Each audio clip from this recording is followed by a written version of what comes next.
গোটেই গেলেকী অঞ্চলত পানীয়ে পানী গেলেকী সমস্ত এলেকাত গোটেই আজি বানপানীয়ে আপোনাৰ গোটেই ৰাস্তা পদূলি মেডিকেল থানা স্কুল এনেকৈ নানা ধৰণৰ অনুষ্ঠান প্ৰতিষ্ঠানত পানীত ডুব গৈ আছে। আৰু ইয়াৰ মূল কাৰণ হ'ল নদীৰ খনন কাৰ্য। চৰকাৰে নদীৰ খনন কাৰ্যত হেমাহি কৰিছে। আজি বৰনৈকে ধৰক শিঙিবিলৰ যিকেইখন নৈ খনন কৰিলে সেইকেইখন খননৰ কাৰ্য সম্পূৰ্ণ নহ'ল। নোহোৱাৰ ফলতে গোটেই মাথাউৰি ভাঙি একদম ক্ষতিগ্ৰস্ত হৈছে গোটেই জনসাধাৰণৰ। গেলেকী চাৰিআলিৰ ব্যৱসায় প্ৰতিষ্ঠানৰ গোটেই মানে আপোনাৰ খাদ্য সামগ্ৰী পানীত ডুব গৈছে। গতিকেলৈ ইয়াৰ ক্ষতিপূৰণৰ আমি সমূহ ৰাইজে দাবী কৰোঁ যাতে চৰকাৰে আমাক অলপ চকু মেলি চায়। আৰু আপোনাৰ যিবিলাক ৰাস্তা পদূলিকে ধৰক অনুষ্ঠান প্ৰতিষ্ঠানবিলাক ডুব গৈছে। ৰাইজৰ খোৱাৰ কাৰণে অকণমান অসুবিধা হৈছে। এইখিনিকে চৰকাৰে কি পদক্ষেপ লয় তাৰ প্ৰতি আমি আহ্বান জনাইছোঁ। আৰু গেলেকী চাৰিআলিৰ নিচিনা এডোখৰ জেগা যিটো পাহাৰৰ একদম গাতে লাগি থকা এনেকুৱা এটা ওখ স্থানত আজি বানপানী হৈছে, আপোনালোকে পাইছিলে নাই এনেকুৱা? আমিতো সৰুৰ পৰা এনেকৈ পোৱা নাই। আজি 38 বছৰ হ'ল গেলেকী চাৰিআলিত ব্যৱসায় কৰি থকা, এনেকুৱা বানপানী নাই দেখা। কিমান বছৰ হ'ল গেলেকী চাৰিআলিত? মই 38 মোৰ বয়সৰ 38 বছৰ ধৰি ব্যৱসায় কৰি আছোঁ। নাই, এতিয়া মোৰ দোকানখন ইয়াত আছে, মই টেইলাৰিং কৰোঁ। আৰু 5 ইঞ্চি উঠালে মোৰ ভিতৰত সোমাই যায়, আৰু বাদবাকীটো সোমালেই। আৰু এইবিলাকতে গেলামাল দোকান আছে, জোতাৰ দোকান আছে, সেইবোৰ ক্ষতি নষ্ট হ'ল। বুৰি গ'ল, চব বুৰি গ'ল।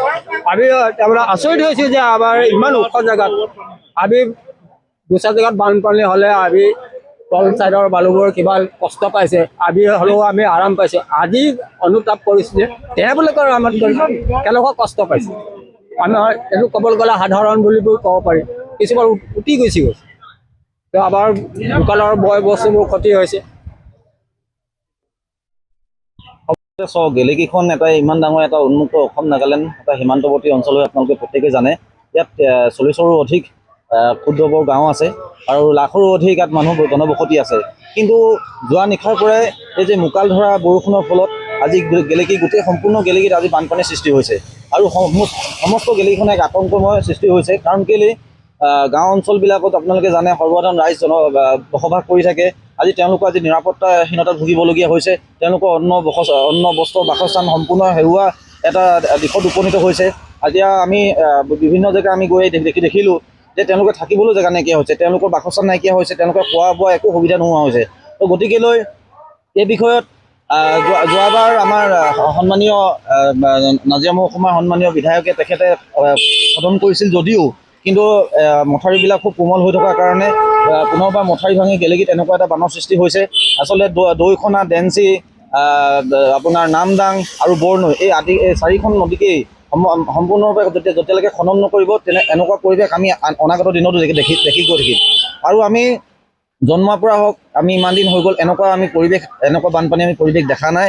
এই ক্ষেত্ৰত মই আমাৰ নাজিৰা সন্মানীয় বিধায়ক মহোদয়ক আমি আহ্বান জনাম আৰু চৰকাৰ প্ৰশাসনকো আমি আহ্বান জনাম যে এনেকুৱা এটা আতংকময় পৰিস্থিতিত মানুহে অন্ন বস্ত্ৰ বাসস্থান সম্পূৰ্ণ হেৰুৱাবলগীয়া হৈছে। চৰকাৰ প্ৰশাসনে যিবিলাক অঞ্চলত বানত ডুব গৈছে তেওঁলোকক তাত থকা লোকসকলক নিৰাপদ স্থানত নি পিনি ৰাখক আৰু তেওঁলোকক খোৱা লোৱা ব্যৱস্থা এটা কৰি দিয়ক। গেলেকী কোন কোন অঞ্চল আচলতে? আচলতে আপুনি চাবলৈ লাহনগাঁও, শিঙিবিল, চৰাইসজীয়া, আপোনাৰ ৰঙাগৰা, আপোনাৰ চপৰীয়া আৰু আপোনাৰ গেলেকী আপুনি নিৰ্দিষ্ট জেগা বুলি ক'ব নোৱাৰে, সম্পূৰ্ণ গেলেকী। আৰু গেলেকী আপোনালোকে মেইন চাৰিআলিত আপোনালোকে ইয়াত আছে সম্পূৰ্ণ আপোনাৰ থানা হস্পিটেল, এতিয়া গেলেকী হস্পিটেলখনো পানীত ডুব গৈ আছে। আৰু যিমানবোৰ স্কুল কলেজ প্ৰতিষ্ঠান আছে সম্পূৰ্ণ বৰ্তমান পানীত ডুব গৈ আছে।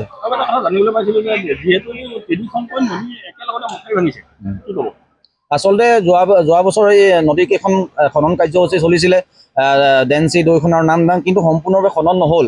আৰু মথাউৰিবিলাক খুব এতিয়া কোমল হৈ আছে, এবছৰ সম্পূৰ্ণ হোৱা নাই। আৰু পানী আপুনি দেখিছে যি ভয়াৱহ ৰূপ ধাৰণ কৰিছে, পাহাৰৰ পৰা হুৰে পানী আহিছে, যাৰ ফলত আপোনাৰ মথাউৰি ভাঙিবলৈ আপোনাৰ কেইবাটাও কলভাৰ্ট ভাঙিছে আমি দেখি আহিছোঁ এতিয়া। তো এইখিনিয়ে কথাটো হ'ল কি সম্পূৰ্ণ এই বস্তু আপোনাৰ নিষ্পত্তি কৰিবলৈ হ'লে সম্পূৰ্ণ নদীকেইখন খনন কৰিব লাগিব, আৰু নহ'লে অনাগত দিনত আমি এই একে পৰিৱেশকে দেখি থাকিম।